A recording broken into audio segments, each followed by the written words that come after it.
ಯಲಬುರ್ಗಾ ತಾಲೂಕು ಸಂಗನಾಳ ಗ್ರಾಮದಲ್ಲಿ ಎಗ್ಗಿಲ್ಲದೆ ಎಲ್ಲೆಂದರೆ ಅಲ್ಲಿ ಸಾರಾಯಿ ಮಾರಾಟ. ಶಾಲೆಯ ಬಾಯಿಲಿನಲ್ಲಿ, ಸರ್ಕಾರಿ ಆಸ್ಪತ್ರೆಯಲ್ಲಿ, ಪಂಚಾಯಿತಿ ಕಾಂಪೌಂಡ್ನಲ್ಲಿ ರಾಶಿ ಸಾರಾಯಿ ಪಾಕೆಟ್. ಗ್ರಾಮ ಪಂಚಾಯಿತಿ ಮುಂದೆ ನೂರಾರು ಮಹಿಳೆಯರಿಂದ ಪ್ರತಿಭಟನೆ, ಆಕ್ರೋಶ. ಹಲವಾರು ಬಾರಿ ಮನವಿ ಕೊಟ್ಟರೂ ಕ್ಯಾರೆ ಅನ್ನದ ಅಧಿಕಾರಿಗಳು. ಬೈಕ್ನಲ್ಲಿ ಹೋಟೆಲ್, ಪಾನ್ ಶಾಪ್ ಎನ್ನದೆ ಎಲ್ಲೆಂದರಲ್ಲಿ ರಾಜಾರೋಷವಾಗಿ ಮಾರಾಟ ಮಾಡುತ್ತಿದ್ದಾರೆ ಎಂದು ಮಹಿಳೆಯರು ಇಂದು ಪಂಚಾಯಿತಿ ಮುಂದೆ ಪ್ರತಿಭಟನೆ ನಡೆಸಿದ ಅವರು, ನಮ್ಮ ಊರು ಸಾರಾಯಿ ಮುಕ್ತ ಗ್ರಾಮವಾಗಬೇಕು, ಸಣ್ಣ ವಯಸ್ಸಿನ ಮಕ್ಕಳು ಹಾಳಾಗುತ್ತಿದ್ದಾರೆ ಎಂದು ಆರೋಪಿಸಿದರು. ಅಧಿಕಾರಿಗಳು ಕ್ರಮ ಕೈಗೊಳ್ಳದಿದ್ದರೆ ಹೋರಾಟ ಮಾಡುವ ಮೂಲಕ ಪಂಚಾಯಿತಿ ಮುಕ್ತಿಗೆ ಹಾಕುತ್ತೇವೆ ಎಂದು ತಮ್ಮ ಸಿಟ್ಟು ಹೊರ ಹಾಕಿದ್ರು. ಬಳಿಕ ಪಂಚಾಯಿತಿ ಪಿಡಿಒ ಅವರಿಗೆ ಮನವಿ ಪತ್ರ ಸಲ್ಲಿಸಿದರು.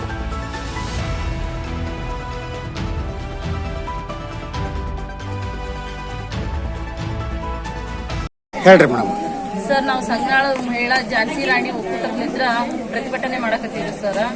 ಸಾರಾಯಿ ಮುಕ್ತ ಗ್ರಾಮ ಮಾಡ್ಬೇಕಂತಂದು ಬಹಳ ಸಾರಾಯಿ ಕುಡಿಯೋರು ಹಾವಳಿ ಜಾಸ್ತಿ ಆಗೈತ್ರಿ ಸರ್. ವಯಸ್ಕರರು ಮತ್ತೆ ಮಧ್ಯ ವಯಸ್ಕರರು, ವಯಸ್ಸಾದವರು, ಮುಪ್ಪಾವಸ್ಥೆಯಲ್ಲಿರೋರು ಎಲ್ಲರೂ ತೀರಾ ಸಾರಾಯಿ ಇದು ಮಾಡ್ತಾರೆ ಸರ್. ಮನೆಯಲ್ಲಿ ಮತ್ತೆ ಇದು ಬೈಕ್ನಾಗ ಇಟ್ಕೊಂಡು ಮತ್ತೆ ಕೈ ಚೀಲದಾಗ ಹಾಕೊಂಡು ಮಾರ್ತಾರೆ ಸರ್. ಅವರೇ ಎಷ್ಟೋ ಜನ ಇಲ್ಲಿ ನಿಂತು ನೋಡಿನೂ ನೋಡಕತ್ತಾರೆ ಸರ್, ಮಾರಾರು ನೋಡಕತ್ತಾರೆ ಸರ್, ಮಾರಾಟ ಮಾಡೋರು ಇದು ಮಾಡಕತ್ತಾರೆ ಸರ್. ಇದ್ರ ಸಲುವಾಗಿ ಪಂಚಾಯತಿಯರು ಮೆಂಬರು ಒಂದ್ಸರಿ ಕಾಯಕತ್ತಿದ್ರಿ ಸರ್. ಅವ್ರಿಗೆ ನಾ ಬಾಯಿಗೆ ಸಿಕ್ಕಾಗೆಲ್ಲ ಮಾತಾಡಿದ್ರಿ ಸರ್. ನಮ್ಮ ಊರಾಗ ಮೇನ್ ವ್ಯವಸ್ಥೆನ ಸರಿ ಇಲ್ರಿ ಸರ್. ಪೊಲೀಸ್ ಕಂಪ್ಲೇಂಟ್ ಮಹಿಳೆಯರು ಇಷ್ಟು ಕೂಡ ಒಂದೇನು ಕಂಪ್ಲೇಂಟ್ ಕೊಟ್ಟಿರಿ ಸರ್. ಈಗ 2-3 ವರ್ಷದಿಂದ ಅರ್ಜಿನೂ ಕೊಟ್ಟಾರಿ ಸರ್. ಇದ್ರ ಬಗ್ಗೆ ಪ್ರತಿಭಟನೆನೂ ಮಾಡ್ಯಾರಿ ಸರ್. ಯಾವ್ದು ಪ್ರಯೋಜನ ಆಗಿಲ್ಲ. ಯಾವ್ದು ಪ್ರಯೋಜನ ಆಗಿಲ್ರಿ ಸರ್.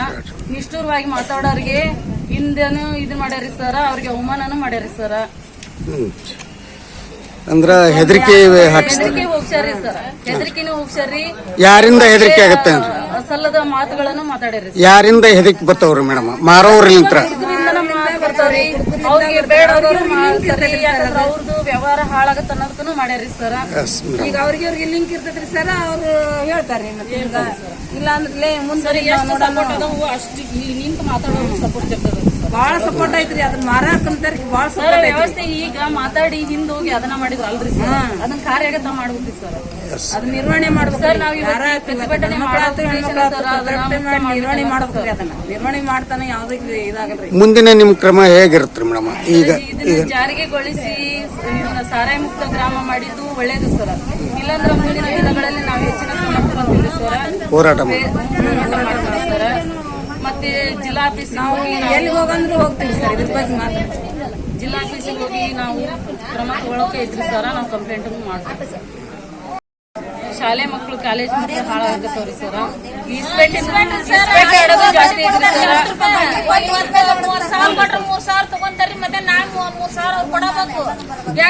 ಇನ್ಸ್ಪೆಕ್ಟರ್ ಅವ್ರನ್ನ ನೀಡ್ತೇವ್ರಿ.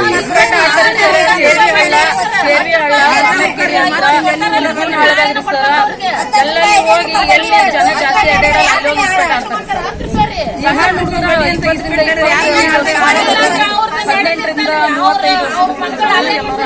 ಅವಮಾನ ಮಾಡಿ ಕಳಿಸ್ತಾರೆ ಸರ್. ಅಷ್ಟೇ ತಾವೇ ಸಾಲ ಕೊಟ್ಟು ಅವ್ರಿಗೆ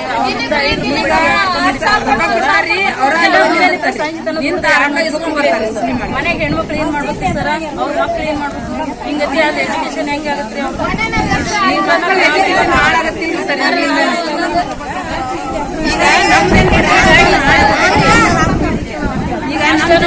ಸರ್, ನಾವ್ ಈಗ ನಿಷ್ಠುರಾಗಿ ಮಾತಾಡಕತ್ತೀವಿ ಅಂತ ಯಾರಾದ್ರೂ ನಮ್ಮ ಮನೆಗೆ ಬಂದು ಅಬ್ಜೆಕ್ಷನ್ ಮಾಡಿದ್ರು ಅಥವಾ ನಾವು ಮಹಿಳಾ ಸಂಘದ ಮೇಲೆ ಯಾರಾದ್ರು ದೌರ್ಜನ್ಯ ಮಾಡಿದ್ರೆ ನಾವು ನೆಕ್ಸ್ಟ್ ಕಂಪ್ಲೇಂಟ್ ಕೊಡ್ತೀವಿ ಸರ್. ಕೊಡ್ರಿ.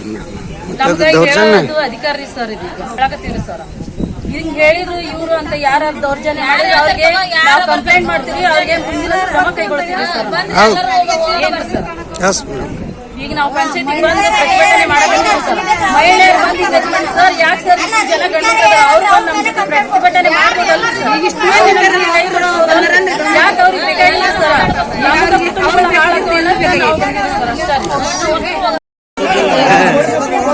ಗ್ರಾಮ ಪಂಚಾಯತಿಯವರು ಸುದ್ದ ಆದ್ರೆ ಎಲ್ಲ ಸುದ್ದ ಆಗುತ್ತೆ.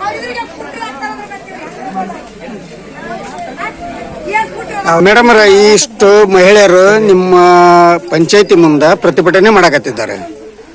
ಯಾತಕ್ಕಾಗಿ ಮಾಡ್ತಾ ಇದ್ದಾರೆ ಅವರು? ಮದ್ಯ ಮಾರಾಟ.